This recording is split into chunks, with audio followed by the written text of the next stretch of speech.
Hi guys, welcome to this set of videos. Again, what we're doing is we're working our way through Chapter 9, which is all about conic sections. And here in Chapter 9, Section 2, what we're going to do is look at the second type of conic section, which is circles. In the previous sections, we had looked at the distance and the midpoint formula, and then in 9.2, I'm sorry, I said 9.2, this is 9.3. In 9.2, we looked at parabolas.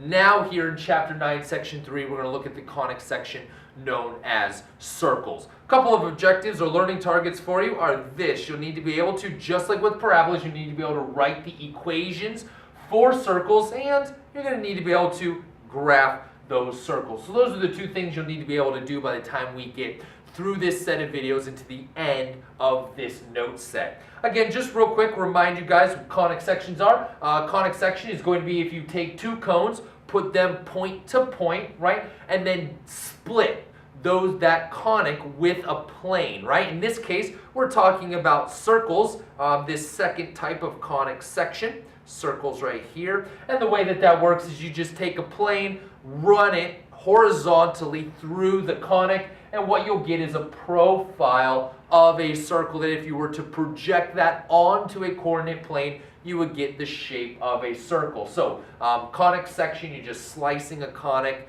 in some way using a plane. We can slice it 4 different ways to give us our 4 conic sections. And this one, number 2, is going to be circles. We'll get to ellipses and hyperbola in the next couple of sections.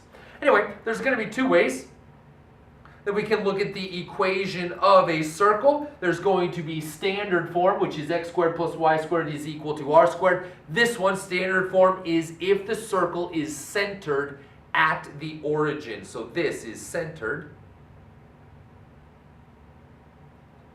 at the origin,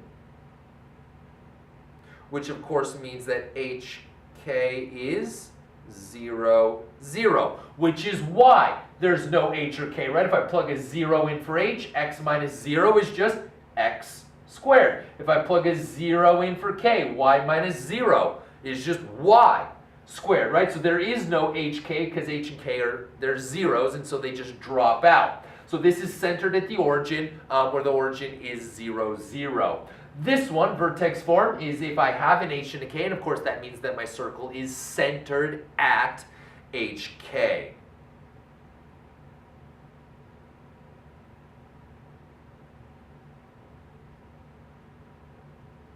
So centered at hk. Let's go ahead and take a look at circles. I know you guys know what circles are. They're pretty straightforward as far as what you guys would have done with them, as far as looking at graphs of them in geometry. But anyway, here's our definition for a circle, which you should be familiar with.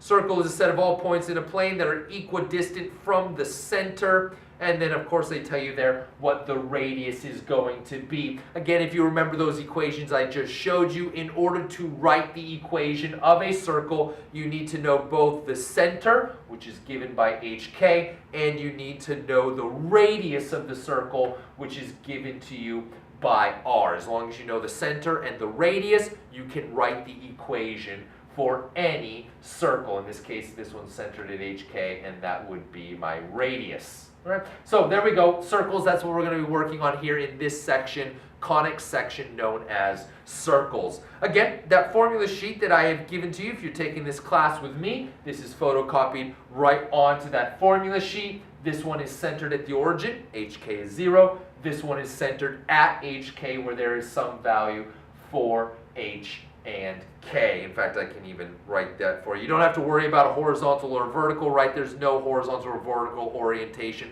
for a circle. It's circular everywhere. This one is at the origin. This one is centered at hk, right? That just tells you where the centers are at. So now that we know what we needed to know about circles, kind of the 2 different types of equations you'll be writing, whether it's based at the center or not, and of course needing to find r, where r is the radius, I think we're all set to jump into a couple of these problems. The way these problems are going to go is first we're going to start off by me giving you the picture, a graph of a circle, and you giving or writing based on that graph, pulling information off of the graph. You're going to write me the equation for the circle, all right? So you're going to give me the equation for the circle, When I give you the graph or some information about the circle, you write the equation. Then the second type of problem we're going to look at is one where I give you the equation of a circle, and you're going to have to do some work to it. In fact, we're going to need to complete the square. You'll need to complete the square in order to get that circle into either standard or vertex form so that you can then graph it for me. So we'll go both ways. I give you the graph, you give me the equation, and then finally I give you the equation. You do what you got to do to it so that you can then graph it for me. So head on over to the next page of the notes. We'll just jump right into these. I'll meet you guys over there.